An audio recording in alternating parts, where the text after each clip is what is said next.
మెదక్ జిల్లా రామాయంపేట పట్టణంలో తెలంగాణ ముదిరాజుల మహాసభ జరిగింది. ముఖ్య అతిథిగా ముదిరాజుల మహాసభ జాతీయ ప్రధాన కార్యదర్శి కాసాని వీరేశం పాల్గొన్నారు. ఈ సందర్భంగా కాసాని వీరేశం మాట్లాడుతూ ముదిరాజులు ఐక్యతతో చైతన్యవంతులు కావాలని సూచించారు. ముదిరాజులు రాజ్యాధికారం సాధించాలని పేర్కొన్నారు.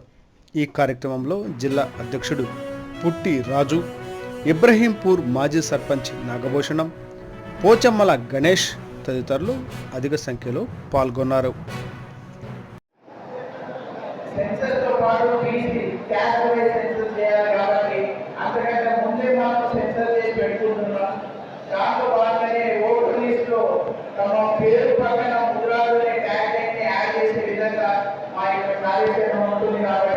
దానికోసం ప్రతి గ్రామంలో ఒక 10 మంది ముదిరాజులను మేము ఐడెంటిఫై చేసుకొని వాళ్ళకి ఒక బాధ్యత అప్పగించడం జరుగుతుంది. తద్వారా ఏంటంటే గ్రామంలో అలాగే బూత్ కమిటీలో, మండల కమిటీలో, జిల్లా కమిటీలో ఏ నియోజకవర్గంలో అయినా కూడా ఏ బూత్లో ఎంతమంది ముదిరాజులు ఎటువంటి యొక్క రిపోర్ట్ స్టేట్ కమిటీ ఇచ్చే విధంగా మేము ఈ యొక్క కార్యక్రమం తీసుకున్నాం. అలాగే రాష్ట్రంలో జరుగుతున్నటువంటి రాష్ట్ర కార్యాలయంలో జరుగుతున్నటువంటి అన్ని కార్యక్రమాలు కూడా జిల్లా కేంద్రంగా జిల్లాలో ప్రతి ఒక్క కార్యక్రమం ఉంటుంది. అందులో సుమారుగా 18 ప్రోగ్రామ్స్ ఉంటాయి యాన్యువల్ గా. అన్ని ప్రోగ్రామ్స్ కూడా జిల్లాలో కమిటీ ద్వారా జిల్లా స్థాయిలో చేయాలి. అలాగే మండల స్థాయిలో కూడా చర్యలు తీసుకుంటామని ఈ యొక్క గ్రాస్ రూట్ లెవెల్ నుంచి ఈ యొక్క ప్రక్షాళన చేయడానికి మేము శ్రీకారం చుట్టడానికి ఈ యొక్క మీటింగ్లలో అది కూడా ఒక ఉద్దేశం. కాబట్టి రాబోయే రోజులు జిల్లా పరిషత్లు 32 జిల్లా పరిషత్తులలో సగానికి పైగా బీసీలు ఉంటున్నాయి. చాలా వరకు రిజర్వేషన్ లేని దగ్గర బీసీలకు అవకాశం ఇవ్వట్లేదు.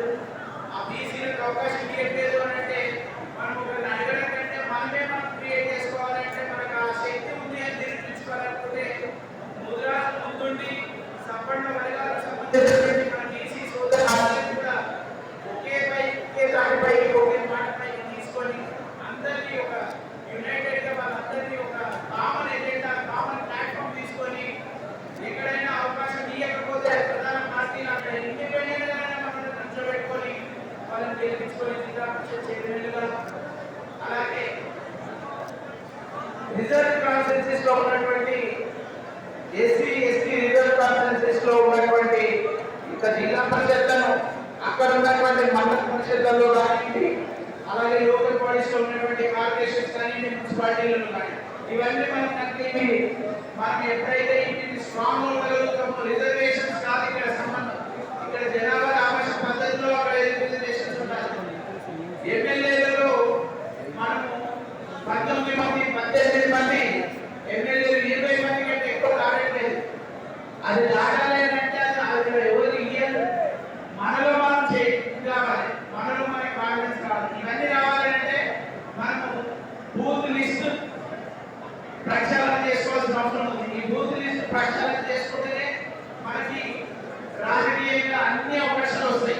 ఈ యొక్క ముఖ్య ఉద్దేశం దాంట్లో భాగంగానే ఎప్పుడైతే మనం సెన్సర్ చేస్తున్నామో జనగణన చేస్తుంటే కులగణన కూడా చేయమంటున్నాం, జనగణనతో పాటు కులగణన చేయమంటున్నాం. ఈ యొక్క రాష్ట్ర ప్రభుత్వాన్ని ఎప్పుడైతే రాష్ట్ర ప్రభుత్వం కులగణన చేస్తుందో అప్పుడు జనాభా దామాష పద్ధతిలో రిజర్వేషన్స్ కల్పించాల్సి వస్తుంది. కాబట్టి అందరికీ కూడా అవకాశం వస్తుంది. దాంతో భాగంగానే ఈడబ్ల్యూఎస్ స్కీమ్ గురించి కూడా మేము ఇంతకుముందు మాట్లాడిన చాలా సమావేశాలు ఉండాలి.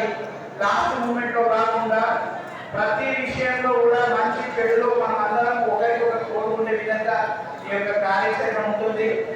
ఇవన్నిటికీ మనకు ఒకటే ఒక రీజన్ ఏంటంటే రాజకీయంగా మనం వెనుకబడిపోయినాం. దానికి సమాలక్ష కారణాలు ఉన్నాయి. ఆ కారణాలు ఎన్నున్నా కానీ ఒకే ఒక సొల్యూషన్ అనేది ఉంటుంది.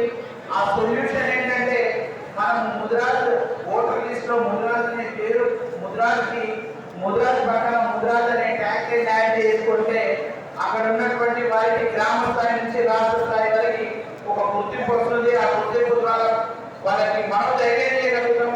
దాని ద్వారా పార్టీలే మన దగ్గరికి వచ్చే విధంగా ఈ యొక్క కార్యక్రమం అవుతుంది. ఏ విషయం జరగాలన్నా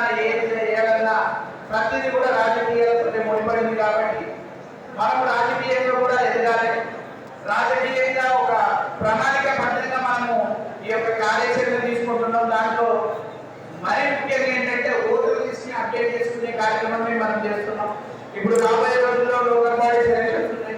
లోకల్ బాడీ ఎలక్షన్స్ లో కూడా మేము ఏం చెప్తున్నామంటే గ్రామంలో నుంచి అక్కడ ఉన్నటువంటి రిజర్వేషన్స్ ప్రకారంగా కానివ్వండి, అక్కడ ఉన్నటువంటి అవకాశాలు కానివ్వండి, అది ఎవరైతే ఆస్పిరెంట్స్ ఉన్నారో ఆ ఆస్పిరెంట్స్ లిస్ట్ ఒక జిల్లా కమిటీకి రావాలి. జిల్లా కమిటీ ద్వారా రాష్ట్ర కమిటీకి వస్తే ఆ రాష్ట్ర కమిటీ నుంచి అక్కడ ఉన్నటువంటి జిల్లా కమిటీలకు అలాగే అన్ని రాజకీయ పార్టీలకు 6.8% ఉన్నటువంటి ఓసీలు కానివ్వండి, ఫార్వర్డ్ క్యాస్ట్ వాళ్ళు కానివ్వండి, వాళ్ళకి ఎకనామికల్ బ్యాక్వర్డ్ క్లాసెస్ అనే ఒక సెక్షన్ క్రియేట్ చేసి వాళ్ళకు ఒక 10% రిజర్వేషన్ ఇచ్చారు. అలాంటి 10% రిజర్వేషన్ లో బీసీలను కూడా ఇంక్లూడ్ చేయమంటున్నాం. అంతా కావాలనుకుంటే ఆ రిజర్వేషన్ శాతాన్ని కూడా పెంచేలా చేయండి. ఎందుకంటే బీసీలో కూడా చాలా వరకు పేదవాళ్ళే ఉన్నారు. ఎవరైనా కానీ సోషల్ గా కానీ, ఎకనామికల్ గా కానీ, పొలిటికల్ గా కానీ వాళ్ళు డెవలప్ అవ్వాలంటే ఎడ్యుకేషన్ అనేది ఒక మినిమం క్రైటీరియా. ఆ ఎడ్యుకేషన్ దాంట్లోనే మనం చాలా వెనకబడిపోతున్నాం. మరి ముఖ్యంగా ముద్రా సోదరులు మరి